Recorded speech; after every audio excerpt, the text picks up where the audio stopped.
ನಮಸ್ತೆ.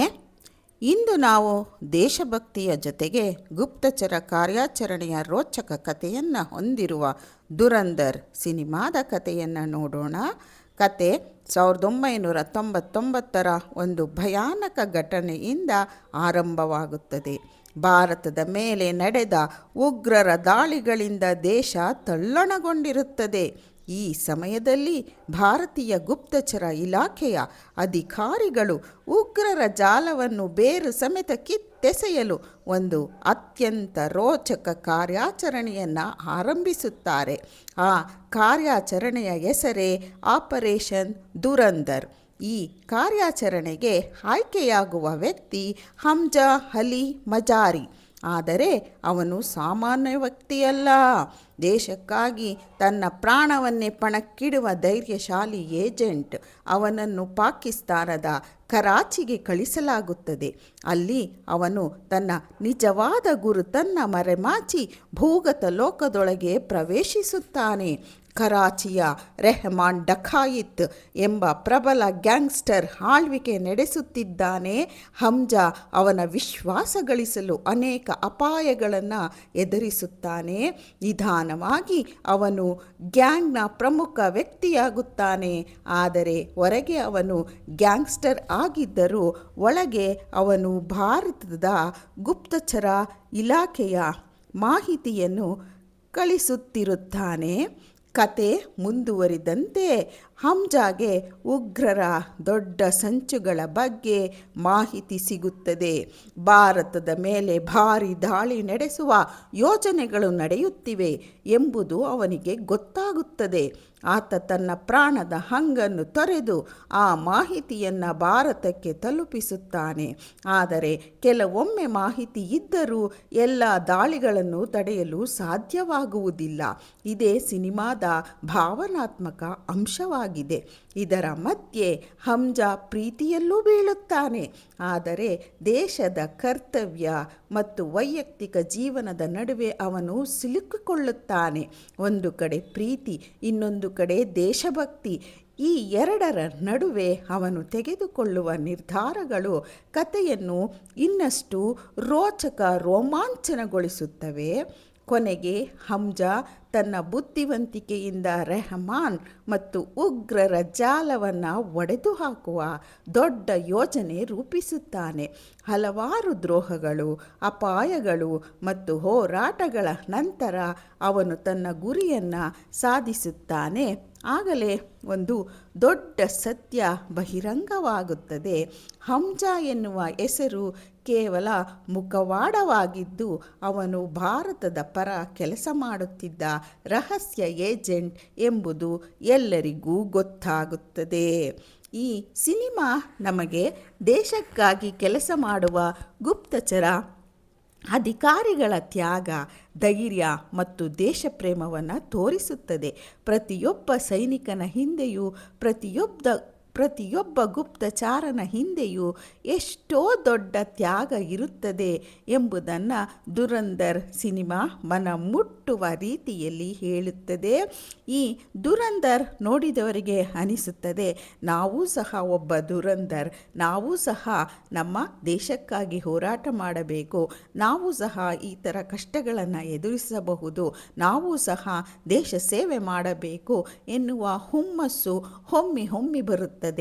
ಆದರೆ ಎಲ್ಲರೂ ದುರಂಧರ್ ಆಗುವುದಕ್ಕೆ ಸಾಧ್ಯವಿಲ್ಲ. ದುರಂಧರ್ ಒಬ್ಬನೇ ನಮ್ಮ ದೇಶಕ್ಕೆ. ಅವನೇ ನಮ್ಮ ಹಮ್ಜಾ. ಅವನ ಧೈರ್ಯ, ಅವನ ಬುದ್ಧಿ, ಅವನ ಎಲ್ಲರ ಮನಸೆಳೆಯುವ ಅವನ ಕೌಶಲ್ಯ ಎಲ್ಲವೂ ಸಹ ನಮಗೆ ಒಂದು ರೀತಿಯ ರೋಮಾಂಚನವನ್ನೇ ಉಂಟು ಮಾಡುತ್ತದೆ.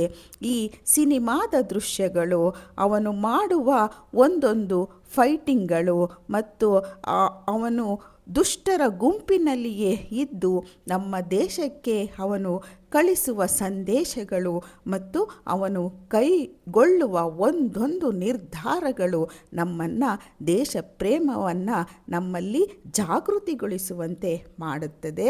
ಈ ರೀತಿ ನಾವು ದೇಶ ಪ್ರೇಮವನ್ನು ಹೊಂದಿರುವ ಕೆಲವು ಕಥೆಗಳನ್ನು ನಾವು ಸಿನಿಮಾದಲ್ಲಿ ನೋಡಿದಾಗ ಮೈಮರೆಯುತ್ತೇವೆ. ನಾವು ನಾವು ಸಹ ದೇಶಭಕ್ತರಾಗುತ್ತೇವೆ. ಕೇವಲ ಸಿನಿಮಾ ನೋಡಿದಾಗ ದೇಶಭಕ್ತರಾಗುವುದಲ್ಲ, ಅದಕ್ಕೆ ನಾವು ಪ್ರತಿಕ್ರಿಯಿಸಬೇಕು, ನಮ್ಮ ಬದುಕನ್ನು ಮುಡುಪಾಗಿಡಬೇಕು. ನಮ್ಮ ದೇಶ ಸೇವೆಯೇ ನಮ್ಮ ಈಶ ಸೇವೆ ಅಂತ ಅಂದ್ಕೋಬೇಕು. ಆ ರೀತಿ ಈ ಫಿಲಮ್ ನೋಡಿದಾಗ ಎಲ್ಲರಿಗೂ ಅನಿಸುತ್ತೆ. ಮತ್ತು ನಮ್ಮ ನರನಾಡಿಯೆಲ್ಲ ಎದ್ದು ನಿಂತ್ಕೋತವೆ, ನಮ್ಮ ಕೂದಲುಗಳೆಲ್ಲ ಎದ್ದು ನಿಂತ್ಕೊಂಡು ಹೇಳ್ತವೆ, ನೀನು ಹೋರಾಡು, ನೀನು ದೇಶಭಕ್ತನಾಗು, ನಮ್ಮ ದೇಶ ಸೇವೆಯನ್ನು ಮಾಡು, ನೀನೂ ಒಬ್ಬ ದೇಶಭಕ್ತ, ನೀನೂ ಸಹ ಇದರ ಭೂಮಿಯಲ್ಲಿ ನೀರು, ಮಣ್ಣು, ಗಾಳಿ ಎಲ್ಲವನ್ನ ನಿನ್ನದಾಗಿಸಿಕೊಂಡಿರುವೆ, ಈ ಭಾರತ ಮಾತೆಯ ಸೇವೆಯನ್ನು ಮಾಡು ಅಂತ ನಮ್ಮನ್ನು ಎಬ್ಬಿಸುತ್ತೆ. ಅದೇ ರೀತಿ ನಾವು ಹೇಳಬೇಕು ಅಂದರೆ ನಮ್ಮ ಬಾರ್ಡರಲ್ಲಿ ನಮ್ಮ ಸೈನಿಕರು ನಮಗೋಸ್ಕರ ಎಷ್ಟು ಕಷ್ಟಪಡ್ತಾ ಇದ್ದಾರೆ. ಆ ಚಳಿಯಲ್ಲಿ, ಆ ಹಿಮದಲ್ಲಿ ಅವರ ಮನೆ ಮಠ, ಹೆಂಡತಿ ಮಕ್ಕಳು ಎಲ್ಲರನ್ನ ಬಿಟ್ಟು ಅವರು ನಮ್ಮ ದೇಶಕ್ಕಾಗಿ ಹೋರಾಟ ಮಾಡ್ತಾ ಇದ್ದಾರೆ. ಅವರು ಅಲ್ಲಿರುವುದರಿಂದಲೇ ನಾವು ಇಲ್ಲಿ ಸೇಫಾಗಿದ್ದೀವಿ ಅಂತ ಅಂದ್ಕೊಂಡು ಅವರಿಗೆ ಒಂದು ದೊಡ್ಡ ಸೆಲ್ಯೂಟನ್ನು ಮಾಡೋಣ. ಅವರೂ ಸಹ ಮನುಷ್ಯರು, ಅವರಿಗೂ ಸಹ ಆಸೆ ಆಕಾಂಕ್ಷೆಗಳು ಇರುತ್ತವೆ. ಆದರೆ ನಮ್ಮ ದೇಶ ಸೇವೆಯೇ ಅವರಿಗೆ ಮುಖ್ಯವಾಗಿರುತ್ತವೆ. ಅಂತಹ ದೊಡ್ಡ ಸೈನಿಕನ ಪಾತ್ರದಲ್ಲಿ ಇರುವಂತಹ ನಮ್ಮ ಎಲ್ಲ ಸೋಲ್ಜರ್ಸ್ಗೂ ಎದ್ದು ನಿಂತು ನಾವು ಒಂದು ಸಲ್ಯೂಟನ್ನು ಹೊಡೆಯೋದ್ರಲ್ಲಿ ತಪ್ಪಿಲ್ಲ ಅಂತ ಹೇಳ್ತೀನಿ. ಇದೇ ಥರ ಅನೇಕ ದೇಶಭಕ್ತಿಯ ಕಥೆಗಳನ್ನು ನಾನು ಹೇಳ್ತಾ ಹೋಗ್ತೀನಿ. ಆಗ ನಿಮಗೆ ಅರ್ಥ ಆಗುತ್ತೆ ನಮ್ಮ ದೇಶದಲ್ಲಿ ಎಷ್ಟು ದೇಶಭಕ್ತರು ಎಷ್ಟು ತಮ್ಮ ತನು ಮನ ಧನ ಎಲ್ಲವನ್ನು ನಮ್ಮ ದೇಶಕ್ಕೆ ಅರ್ಪಣೆ ಮಾಡಿದ್ದಾರೆ. ಅವರು ಇರೋದ್ರಿಂದಲೇ ನಾವು ಉಸಿರಾಡ್ತಾ ಇರೋದು ಅನ್ನೋದು ನಮಗೆ ಅರ್ಥ ಆಗುತ್ತೆ. ಈ ಕತೆ ನಿಮಗೆ ಇಷ್ಟವಾದರೆ ಲೈಕ್ ಮಾಡಿ, ಶೇರ್ ಮಾಡಿ ಮತ್ತು ನಮ್ಮ ಚಾನಲ್ಗೆ ಸಬ್ಸ್ಕ್ರೈಬ್ ಮಾಡೋದನ್ನು ಮರಿಬೇಡಿ. ಮತ್ತೊಂದು ವಿಶೇಷವಾದ ವಿಡಿಯೋದೊಂದಿಗೆ ನಾನು ಸದ್ಯದಲ್ಲಿಯೇ ನಿಮ್ಮನ್ನು ಭೇಟಿ ಮಾಡ್ತೀನಿ. ಮತ್ತು ಈ ಥರ ರೋಮಾಂಚಕರವಾದ ಅಟ್ರಾಕ್ಟಿವ್ ಆಗಿರುವಂತಹ ಮತ್ತು ಅರ್ಥಪೂರ್ಣವಾಗಿರುವಂತಹ ಕೆಲವು ವಿಷಯಗಳನ್ನು ನಿಮ್ಮ ಮುಂದೆ ತರ್ತೀನಿ. ಅದಕ್ಕೋಸ್ಕರ ನೀವು ನಮ್ಮ ಚಾನಲನ್ನು ಸಬ್ಸ್ಕ್ರೈಬ್ ಮಾಡ್ಕೊಳ್ಳಿ ಮತ್ತು ನಮಗೆ ಪ್ರೋತ್ಸಾಹ ನೀಡಿ.